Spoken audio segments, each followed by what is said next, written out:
guys, how are you doing today? Here's a driving version of our class for the week. This week we're going to continue our series on worth, series 1. And this week we're going to basically be talking about our worth to God. Last week we hit on the point that basically God created the world and He created us in His image, and at the very end is when He created us. So it's basically He created everything first and then He created us, and He spent all kinds of time on everything and then He created us. And so at the very end, whenever He was saving His best for last, He came up with human race. He came up with humans. He breathed air into our nostrils and made us the way that we are. And so this week I want us to move on past creation and then look at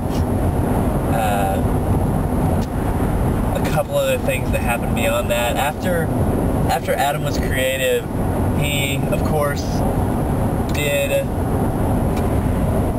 some different stuff, named all the animals, which was, I'm sure, kind of boring at the end. He walked around the garden, did all kinds of things. God created Eve, which was pretty cool.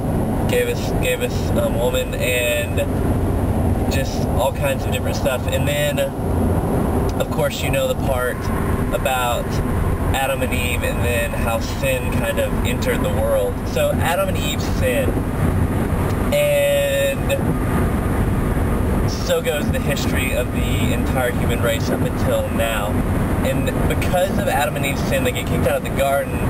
They have to deal with the fact that their lives are imperfect. They have to deal with everything that sin brings.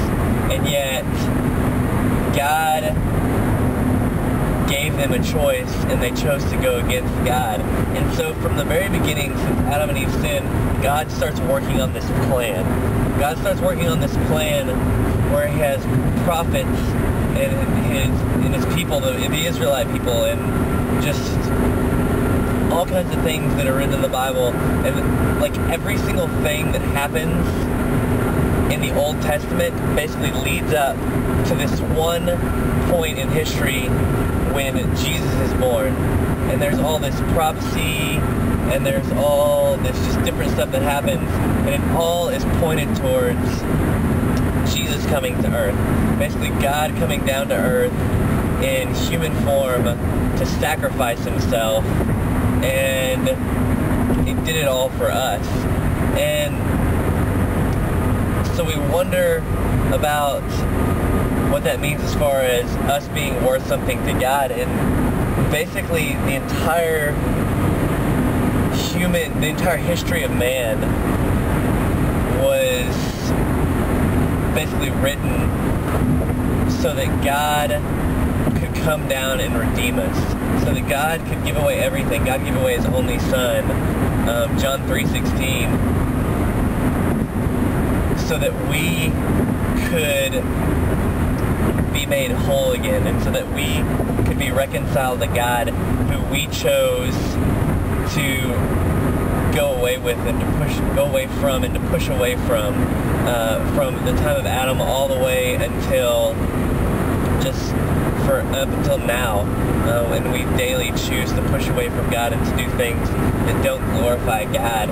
And so God basically sacrifices everything He has for us. Just like in the parable, where there's this parable where there's this guy, he finds a pearl, and so he's like in the pearling industry, and he finds this pearl of great worth, it says, and then he goes and sells everything that he has so that he can afford and own that pearl. And then there's this other guy who's digging around in a field, and he finds this great treasure, and he goes and he sells off everything he owns, and he buys the land where he found the treasure on, so that he can have that. He gives away everything so that he can have that treasure. And And God gave away everything that he had so that, the most important thing to him, his son, so that we could be redeemed and we could be made whole again. And so, it's just one more way that we can see not only like inside of us the worth that's been built in, but also how much we mean to God and how much we're worth to God. So this finishes up for the second section of our first series on worth, and I hope you guys have a great week, and I'll see y'all later.